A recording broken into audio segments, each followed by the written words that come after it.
So, Superman and Lois has been on a bit of a roll the last couple of weeks. So let's talk about it.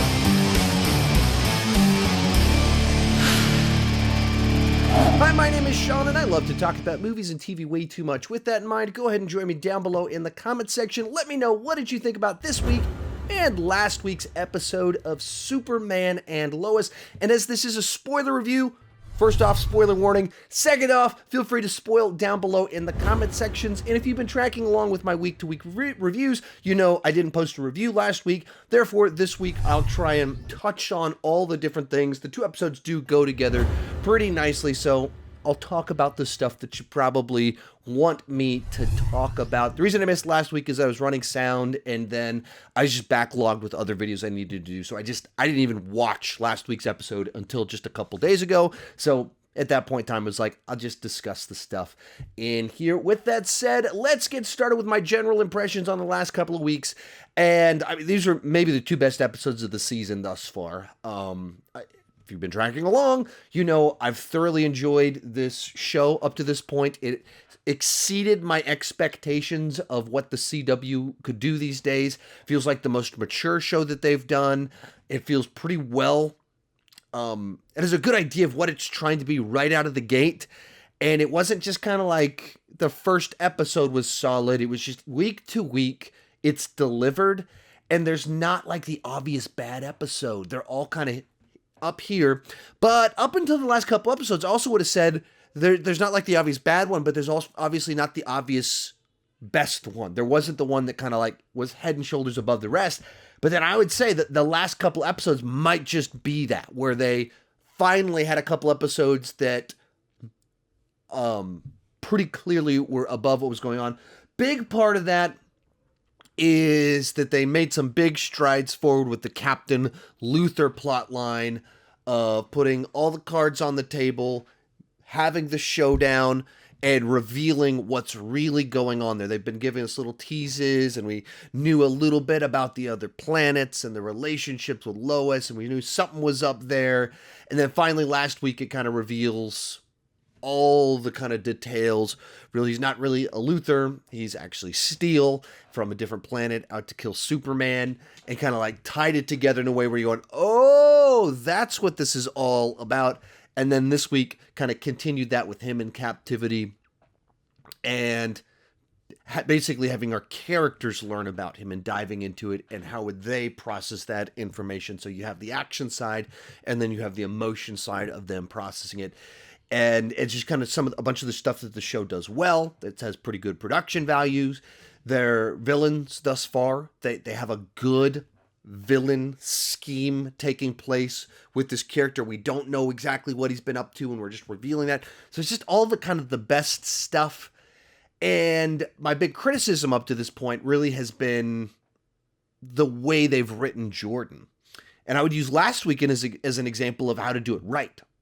Which is to say, in the middle of the episode, he's at home, he's gaining his powers, and he hears his brother talking with his main squeeze, gets angry about it, confronts his brother about it, but then he's apologizing later on. He's the one that kind of snaps out of it. He doesn't have everyone trying to talk reason into him while he's like, no, trying to justify being insecure.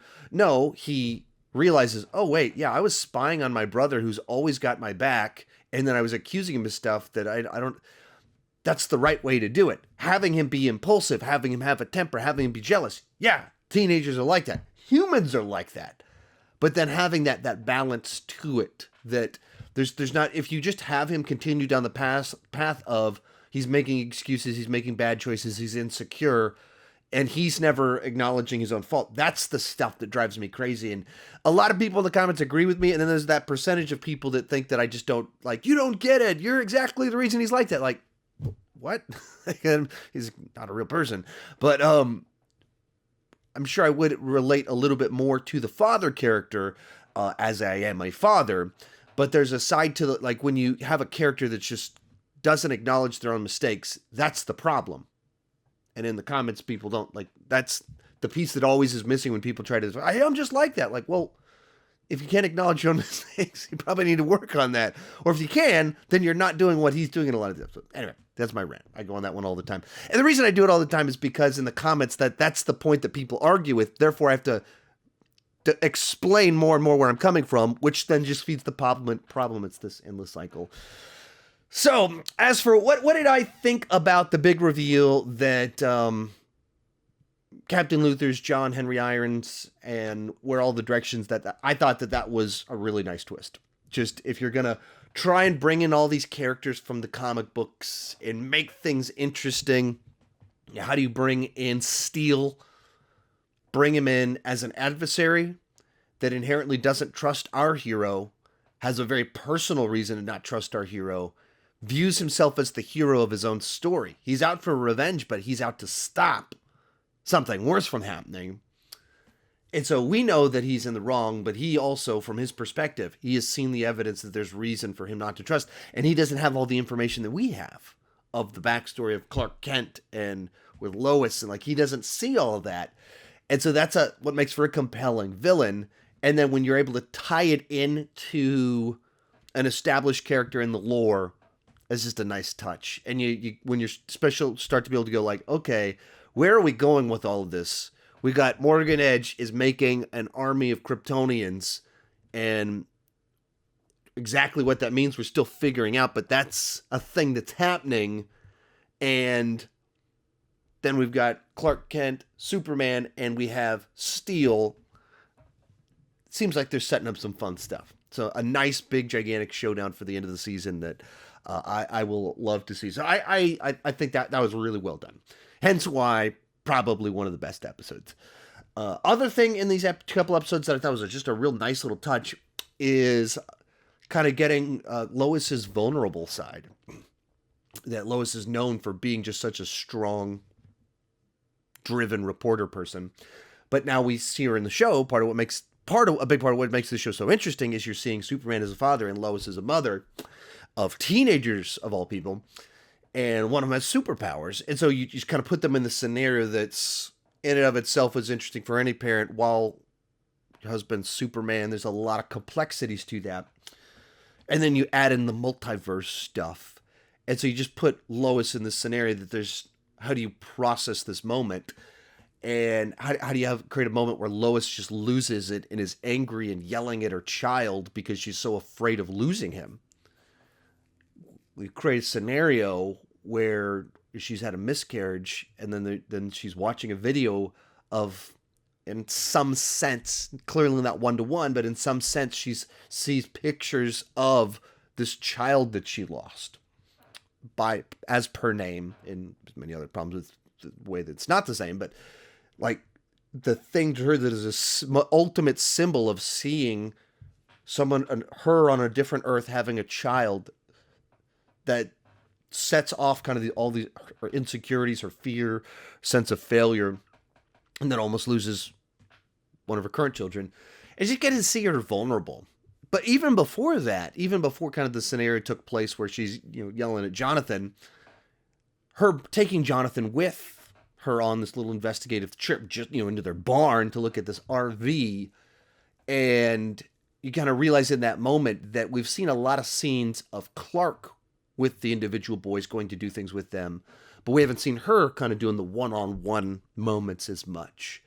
And we see dual parents talking to family, but once again, Lois just with one of her sons, Lois just being the mom. That's what we haven't seen as much of on the show. So it's just a nice little touch that I didn't realize I was missing on the show, or was the piece that was kind of missing for her, but then you get it here.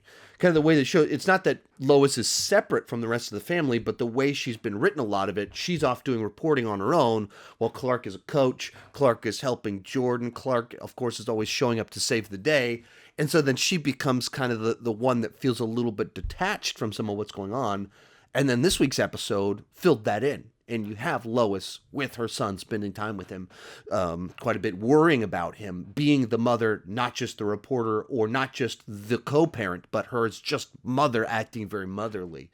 So I just thought that was really nice, a nice little touch. But I don't know if I had too many specific things I wanted to talk into. I know this is a little bit short, especially because I'm covering 2 episodes, but I also spent too much time in the sun yesterday, so actually I have a very bad headache, so I'll probably be a little bit short today for that particular reason. Got myself dehydrated, unfortunately. But I got it was a nice fun day for the holidays, Memorial Day, and pool with the in-laws and stuff like that. But it had consequences the next day. So like I said, probably the two best episodes of the show thus far. Nice steps forward. Still had the personal family elements, but also big reveals, big action, and balancing out the melodrama side with trying to be a little bit more grounded and mature in some of this stuff. And so, you have this scenario where there's I always talk about in my trust conversations, parents lecturing their son on trust because Jonathan has decided to go snooping on his own, almost gets himself killed. And she's like, I want to trust you, but I can't trust you. I thought I could trust you. So, Mom, you don't trust me. And then she's like going more and more off on him. And obviously she can't trust him as much since he almost got himself killed.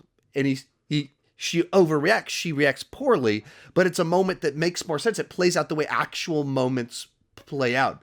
Parents freak out on their kids when they're insecure and scared. And so even though it's heightened emotions, it's heightened emotions in the direction that makes sense in the way that someone would actually do that. And then they'd be like, oh crap, I just yelled at my kid. That's what really happens. Parents freak out on their kids because they're scared they're going to get hurt. So yeah, I thought this one just balanced it all really nice, or these two balanced it really well. So continues down a solid path of being easily the best of the shows in the Arrowverse right now, and looks like very much rivaling the best of the seasons of Arrow and The Flash, or whatever show is your favorite of the bunch, Arrow and The Flash being my favorites. Easily, this first season is rivaling the first seasons of those ones, and in certain ways might be better than them, because I think it'll end up being a little bit more focused because it's a shorter season, so it doesn't feel stretched out with some of this stuff. So yeah, they've just done a really good job on this show. I'm thoroughly enjoying it, and it's one that's fun to watch with some of my family's into it. My daughter's into it. I don't know if she's just trying to have daddy-daughter time or not, but she tells me that she's excited about the show. So that's been fun. Let me know what you thought about it down below in the comment section. Thank you so much for watching. We should be back next week with our next review. Keep talking movies and TV.